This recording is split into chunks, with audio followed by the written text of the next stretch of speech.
नमस्कार। हिंदी के YouTube channel पर आप सभी का स्वागत है। आज हम रसखान के शेष रहे पदों का अध्ययन करेंगे कि जिसमें रसखान कवि ने श्री कृष्ण की भक्ति करने के विषय में बतलाया है कि व्यक्ति को यदि सांसारिक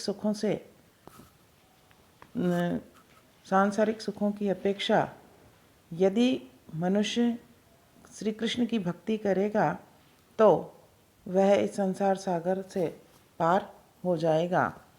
और श्री कृष्ण की भक्ति करने के लिए कहते हैं कि कहाँ रसखानी सुख संपत्ति सुमार कहाँ तन जोगी है लगाए अंग छार को, कहाँ साधे पंचानल कहाँ सोए बीच नल, कहाँ जीत लाए राज सिंधु आर पार को।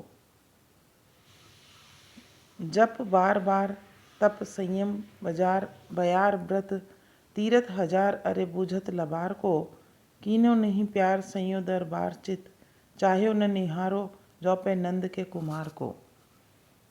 कि रसखान कवि श्री कृष्ण की भक्ति करने के लिए मन जो है उसी में लगाने के लिए व्यक्ति को संदेश देते हुए कहते हैं कि जीवन में अगणित सुख और संपत्ति को प्राप्त करने से कोई लाभ नहीं है और व्यक्ति जो है वह योगी बनकर अपने सारे शरीर पर भस्म या क्षार यानी भस्म या राख की लगाने से भी कुछ नहीं होगा। इसी प्रकार आगे कहते हैं कि पंचानल यानी 5 प्रकार कि पंचानल 5 प्रकार की अग्नियों के बीच में बैठकर कठोर साधना करने से भी और पानी के बीच खड़े रहकर तपस्या करने से भी कोई लाभ नहीं है। कि यदि समुद्र के आर पार तक का पृथ्वी का सारा राज्य जीतकर लाने से भी कोई कुछ नहीं होता है। कि व्यक्ति बार बार जप करे तपस्या करे और संयम रखकर कि यदि निराहार रहकर व्रत करे तो भी ठीक नहीं है। कहने का तात्पर्य कि इन सब उपायों से मनुष्य को ईश्वर की प्राप्ति नहीं होती, जीवन में कोई लाभ नहीं मिलता। इसी प्रकार अनेक तीर्थों का भ्रमण करने वाले लबार यानी वाचाल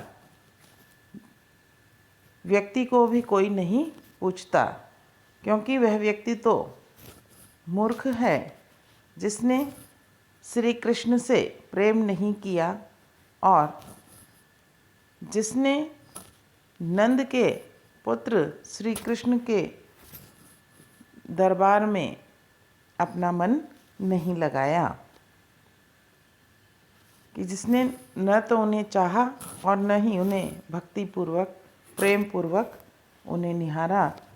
ऐसे व्यक्ति के द्वारा कवि कहते हैं कि जीवन में सारे सुख प्राप्त कर लेना भी व्यर्थ बताए हैं। कहने का तात्पर्य है कि श्री कृष्ण की भक्ति करने से ही मनुष्य को जीवन के सारे सुख जो हैं वह स्वतः ही प्राप्त हो जाते हैं। इसलिए श्री कृष्ण की भक्ति में ही मन लगाना चाहिए। आगे कहते हैं कि जो रसना रसना बिलसे ते ही देहु सदा निज नाम उच्चारण, सो करनी को कर जूपे कुंज कुटीरन देहु बुहारन, सिद्धि समृद्धि सबे रस खानी, लहो ब्रज रेणुका अंग संवारन, खास निवास मिले तो सही, वही कालिंदी फूल कदम्ब की डारन। कि यहाँ रसखान कवि जो है वह श्री कृष्ण की सेवा करते हुए कहते हैं कि यदि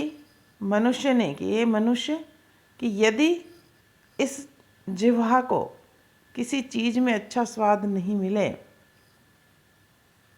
तो उसे सदैव भगवान के भजन में, भगवान के नाम स्मरण में लगा दो, उच्चारण में लगा दो। यदि तुम चाहो कि तुम्हारे हाथ की सत्कर्म करें तो उन्हें कुंज और कुटीरों की सफाई करने में लगा दो, जिसमें श्री कृष्ण रास लीला किया करते थे। कि यदि तुम अपने जीवन में सिद्धि और समृद्धि को प्राप्त करना चाहते हो तो ब्रजभूमि की जो धूल है उससे अपने अंगों को संवारो, अर्थात उस ब्रजभूमि की धूल में सन जाओ। आगे कहते हैं कि यदि तुम अच्छी हवा और सुखपूर्ण निवास चाहते हो तो यमुना तट पर जो कदम्ब के पेड़ हैं उन पेड़ों की डालों के नीचे विश्राम करो। कहने का तात्पर्य है कि श्री कृष्ण की भक्ति करने से ही व्यक्ति को जीवन में सुख प्राप्त हो सकता है। कि यहाँ कवि ने आराध्य श्री कृष्ण की भक्ति और उनमें विश्वास अभिव्यक्त किया है। यहाँ अनुप्रास आदि, अनुप्रास, उपमा आदि अलंकार हैं। आगे कवि कहते हैं कि कंस के क्रोध की फैल गई जब ही ब्रजमंडल बीच पुकार सी, आई गए तभी कछनी कसी के नट नागर नंद कुमार सी, द्वैरद कोरद एंच लियो रसखानी इहे मन आई विचार सी, लागी कुठौर लगी लखी कलंक तमालते कीर्ति डारसी। कि यहाँ रसखान कवि श्री कृष्ण के द्वारा जो ब्रजवासियों के लिए जो कार्य किए गए उसके बारे में बतलाया गया है। कहते हैं कि जब सारे ब्रजमंडल में कंस का क्रोध फैलने लगा और सारे लोग ब्रजवासी जो हैं वह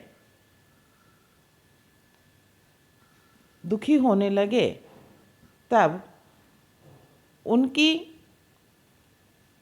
इस प्रकार उनके कष्ट से मुक्ति दिलाने के लिए श्री कृष्ण जो है वह ब्रजमंडल में आए और आकर कंस के द्वारा ब्रजवासियों को जिस प्रकार से दुखी किया जा रहा था तो उसका उन्होंने मुक्ति दिलाने के लिए स्वयं मथुरा आ गए। आगे कहते हैं कि जब कृष्ण को मथुरा बुलाया गया और उन्हें कि द्वैरथ जो हाथी है उस हाथी से मरवाना चाहा, तो कवि कहते हैं कि श्री कृष्ण ने उस हाथी के दोनों रद यानी दांत, कि उसके जो दोनों दांत है वह खींच लिए और उसे धरती पर पटक कर मार डाला। इसी प्रकार जब श्री कृष्ण कंस के षड्यंत्र जो थे, वह षड्यंत्र लोगों के मन में यह विचार उत्पन्न करने लगे कि जिस शक्ति और घमंड का कंस ने प्रदर्शन किया, उससे उसका जो यश था, वह यश तमाल की डाल की तरह टूटकर धरती में मिल गया। कहने का तात्पर्य कि जो कंस के कार्यों से, कंस के अभिमान के कारण उसके कार्यों, उसके द्वारा किए गए कार्यों से जो उसका यश था, वह धूमिल होने लगा।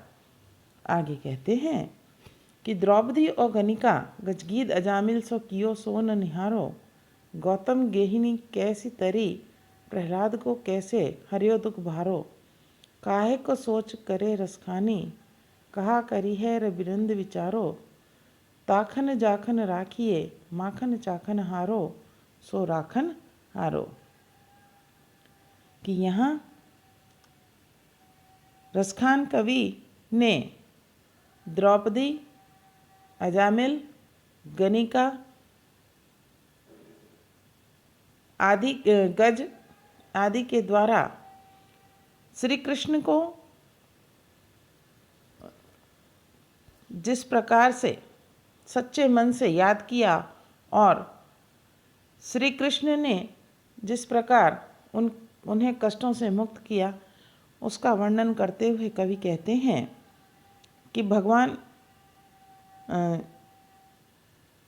अपनी जो भक्ति करने वाले जो भक्त हैं, उनका उन्होंने उद्धार किया। उसी के विषय में बतलाते हुए रसखान कवि कहते हैं कि भगवान श्री कृष्ण ने द्रौपदी, गनिका, हाथी,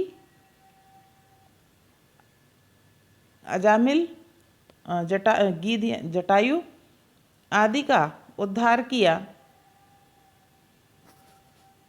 क्योंकि उन्होंने सच्चे मन से श्री कृष्ण को याद किया और उनकी जो एकनिष्ठ भक्ति थी, उसी के द्वारा उनका उद्धार हुआ। तो आगे वो कहते हैं कि तुम उस पर विचार मत करो। आगे कवि कहते हैं कि गौतम ऋषि की जो पत्नी अहिल्या है, उसका उद्धार किया और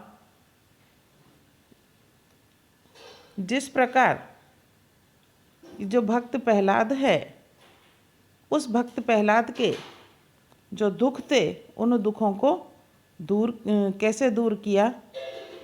कहने का तात्पर्य कि भगवान जो है, भक्त को कष्ट में देखकर उसके कष्टों को दूर करते हैं। इसलिए कवि यहाँ कहते हैं कि हे मन, तू इस विषय में क्यों सोचता है कि तुम्हारा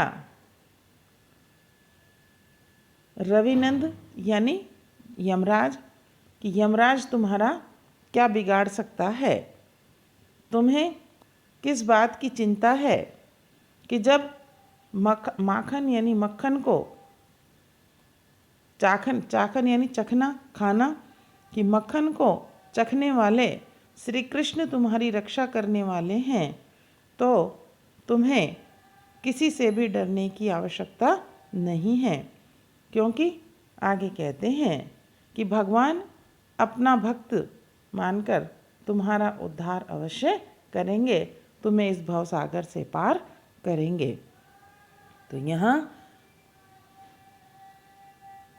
रसखान कवि ने अपने आराध्य श्री कृष्ण के प्रति पूर्ण आस्था और विश्वास को बतलाया है और कहा कि ईश्वर जो है, वह अपने भक्तों की सदैव भक्तों के कष्टों को दूर करने वाले हैं। यहाँ अनुप्रास, यमक और उल्लेख अलंकार और सवैया छंद है।